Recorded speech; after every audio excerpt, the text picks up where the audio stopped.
Hello students, good morning. हम लोग first और सेकंड चैप्टर बेटा पढ़ चुके हैं और चैप्टर 5 भी हमने कंप्लीट कर लिया है, चैप्टर 12 भी कर लिया बच्चों। ठीक है, आज हम चैप्टर 3 शुरू करेंगे।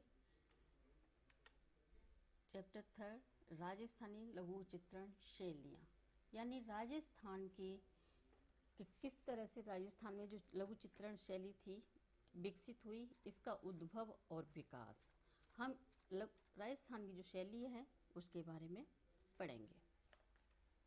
ठीक है बच्चों, यानी राजस्थानी शैली का उद्भव और विकास किस तरह से हुआ। राजस्थानी शैली का उद्भव और विकास, राजस्थानी शैली का उद्भव और विकास 17वीं से 19वीं सदी के मध्य निश्चित किया गया है, ऐसा हमारे इतिहासकार कहते हैं। कौन कहते हैं? इतिहासकार।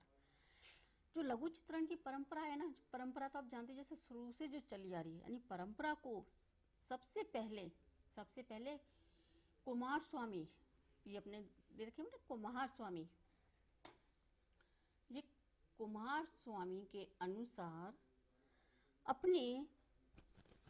उन्होंने एक पुस्तक लिखी है, राजपूत पेंटिंग, 1916 ईस्वी में।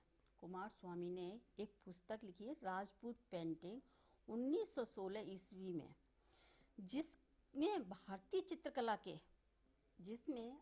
जो अपनी भारतीय चित्रकला है उसके दो वर्ण यानी दो भागों में बांटा है। कितने भागों में? दो भागों में। एक तो राजपूत शैली, एक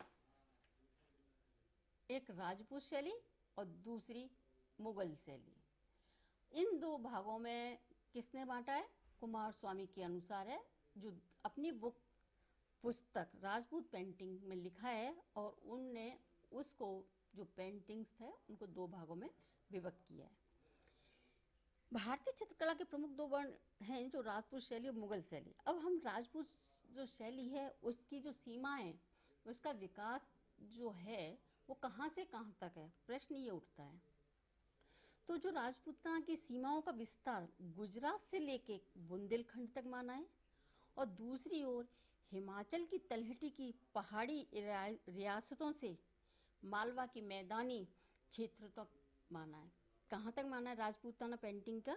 राजपूत पेंटिंग का जो क्षेत्र है वो कहाँ से कहाँ तक माना है, यानी कुमार स्वामी ने राजपूत पेंटिंग का क्षेत्र बहुत ही बड़ा और विशाल रूप से माना है, जिसका क्षेत्र बहुत बड़ा है।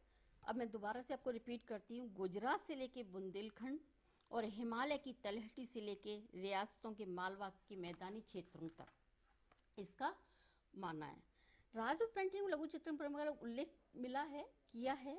इसके भी दो प्रमुख वर्ण कर दिए। जो राजपूत पेंटिंग है अपनी राजस्थान पेंटिंग को पहले राजपूत पेंटिंग कहा करते थे, राजपूत पेंटिंग को, और उसको भी हमने राजपूत पेंटिंग को भी दो भागों में विभक्त किया है, क्योंकि आपने देखा हो अपना राजस्थान का जो एरिया है बहुत बड़ा एरिया है, और जो एक छोर से दूसरे, अगर गुजरात से लेके बुंदेलखंड तक अगर हम राजस्थान का जो एरिया देखेंगे, या दूसरी हिमालय की तलहटी से लेकर रियासतों की मालवा तक देखेंगे, तो हमारी कला और संस्कृति बदल जाती है, बदलाव आ जाता है।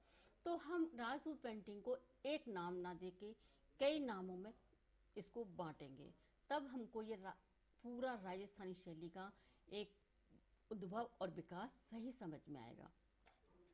तो हमने राजपूत पेंटिंग को उन्होंने दो भागों में बांटा है, मुख्य राजस्थानी चित्र शैली और पहाड़ी चित्र शैली। कौन सी? पहाड़ी चित्र शैली और राजपूत शैली को दो भागों में बांटा है, पहाड़ी चित्र शैली और राजस्थानी शैली। यानी राजपूत शैली को ही उन्होंने राजस्थानी शैली कह दिया है, और जो पहाड़ों के नजदीक है उसको अपने पहाड़ी शैली का नाम दे दिया है। जो सर्वप्रथम यानी कर्नल टॉड ने, जो अपने इतिहासकार हैं, कर्नल टॉड ने अपनी पुस्तक जो लिखी है प्रदेश के राजस्थान शब्द का ही प्रयोग किया है। जैसे अपने कुमार स्वामी ने राजपूत शब्द का प्रयोग किया है, लेकिन कर्नल टॉड ने राजस्थान शब्द का प्रयोग किया है। 7वीं सदी से 12वीं सदी के समय राजस्थान के इतिहास का लिए बहुत महत्वपूर्ण समय है। हमारा क्वेश्चन होता है कि हमारा राजस्थान का समय कब से कब तक महत्वपूर्ण है। 7वीं सदी से लेकर 12वीं सदी तक का राजस्थान का समय बहुत महत्वपूर्ण है। राजस्थान में चित्रित ताड़पत्री ग्रंथ, ताड़पत्री का मतलब होता है जो ताड़ का पेड़ होता है उसके जो पत्ते बहुत बड़े बड़े होते हैं, उन पे हमारा लघु चित्रण की शुरुआत हुई थी। हम उस पर लघु चित्रण करते हैं। और जैनियों के जो ग्रंथ थे, जैनियों के ग्रंथ जो हमें मिले हैं प्रूफ के, यानी इसके सबूत के तौर पर, एक तो श्रावण प्रतिक्रम चूर्णी है और दूसरा है सुपासना चरियम, सुपासना हरण चरियम, जो 1422 से 23 ईस्वी में चित्रित किया गया है। कब चित्रित किया है? 1422 से लेकर 23 ईस्वी में चित्रित किया गया है। और ये ग्रंथ राजस्थानी चित्रकला के आरंभिक अवस्था के माने जाते हैं। आरंभ यानी प्रारंभ में जो हमारे राजस्थानी शैली के जो चित्रण हुआ था वो प्रारंभ के ग्रंथ, जैन जो अपने ग्रंथ हैं वो माने गए हैं। अब हमने इसके बाद इसको भी हमने 4 भागों में डिवाइड किया है। राजस्थानी शैली को मुख्य हमने 4 भागों में व्यक्त किया, क्योंकि इसका एक संस्कृति, एक छोर की संस्कृति दूसरे छोर कर राजस्थान पर जाएंगे तो पूरी कला संस्कृति में बहुत अंतर मिलता है। तो हमने राजस्थान को 4 पार्टों में बांट दिया है। कुछ जिलों को एक में जैसे ग्रुप बना दिए, ग्रुप, और उस ग्रुप के अंदर 4 मुख्य केंद्र है और फिर उनके अंदर छोटे छोटे राज्य शामिल कर दिए। जैसे कि पहला है मेवाड़ शैली, दूसरा है मारवाड़ शैली। अब हम पहले 2 का पढ़ेंगे। और तीसरा है मेवाड़ शैली, मारवाड़ शैली और हाड़ौती शैली और डूराल शैली। ठीक है, हमारी 4 क्या हो गई? शैलियाँ। अब हम पढ़ेंगे इनकी उपशैलियाँ। उपशैलियाँ का मतलब क्या होता है कि इसके अंदर जो अपने राज्य आते हैं, जैसे मेवाड़ के एरिया में जितने भी हमारे जिले आते हैं हम उनको मेवाड़ शैली के अंदर नाम देते हैं। जैसे हमारा जयपुर है, उदयपुर है, नाथद्वारा, प्रतापगढ़। अब मेवाड़ जो उदयपुर, नाथद्वारा, प्रतापगढ़ को हम क्या कहा जाता है? मेवाड़ एरिया। क्या कहा जाता है? मेवाड़। यानी उदयपुर और नाथद्वारा, प्रतापगढ़ में जितनी भी पेंटिंग्स बनेंगी, जितनी भी कला संस्कृति पनपी जाएगी, उसको उदयपुर शैली ना कह के क्या कहेंगे? मेवाड़, यानी मेवाड़ का है ये।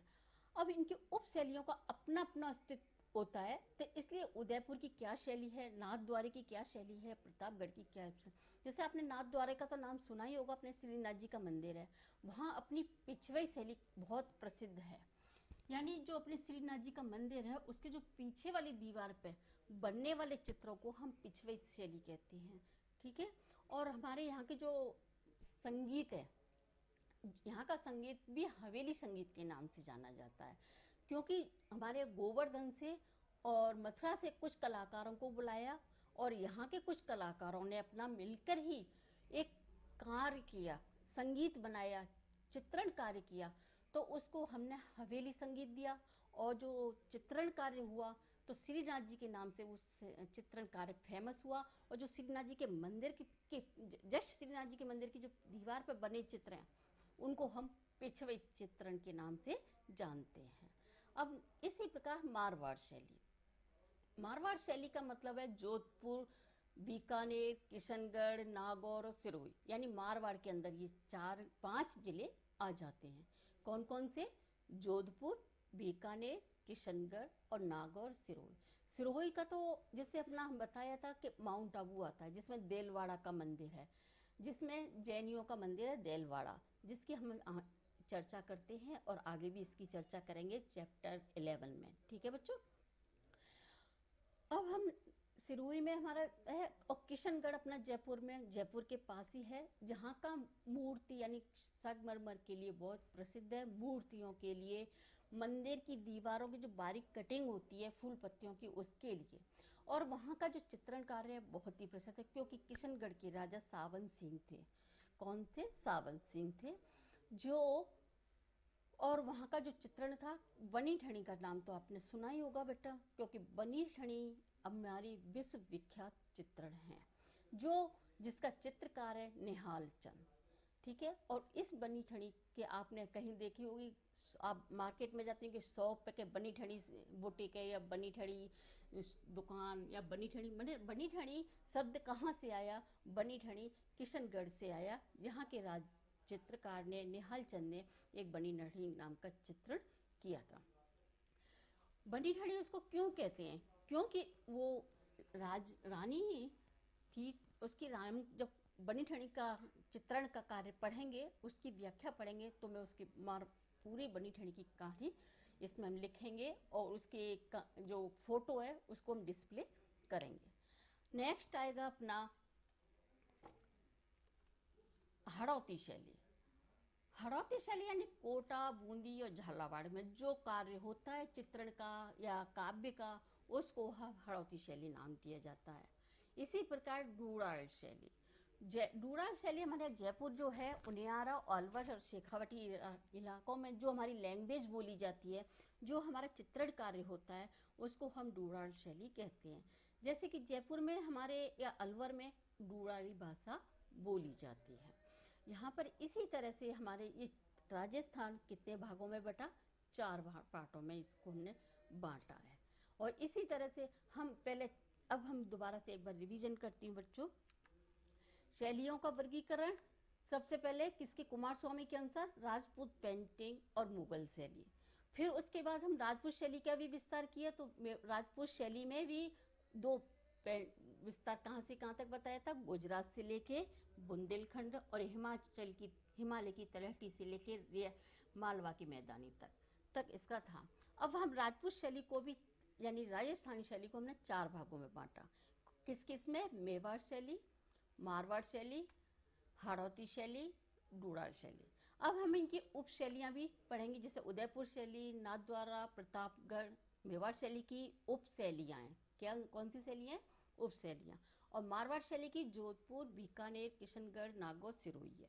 इसी प्रकार हड़ौती शैली की उप शैली कौन सी है? कोटा, बूंदी, झालावाड़। और डूडाल शैली की जयपुर, उनियारा, अलवर, शेखावटी। इसी प्रकार बच्चों आज का मेरा यही चैप्टर यहाँ से ख़त्म करती हूँ। आपको इतना ही लर्न करना है और समझना है, ठीक है बच्चों। मैं नेक्स्ट क्लास में इसके बाद आपको इनकी जो अपनी राजस्थान मेवाड़ शैली है उसका पूरा डिटेल बताऊंगी कि मेवाड़ शैली में जो अपनी शैलियाँ हैं, उदयपुर में क्या क्या कार्य होता है, उदयपुर वहाँ के कलाकार क्या है, नाथद्वारे में क्या है और प्रतापगढ़ के। अब इनकी बारीकियाँ मैं बाद में इनकी डेप्थ में सिखाऊंगी। Thank you.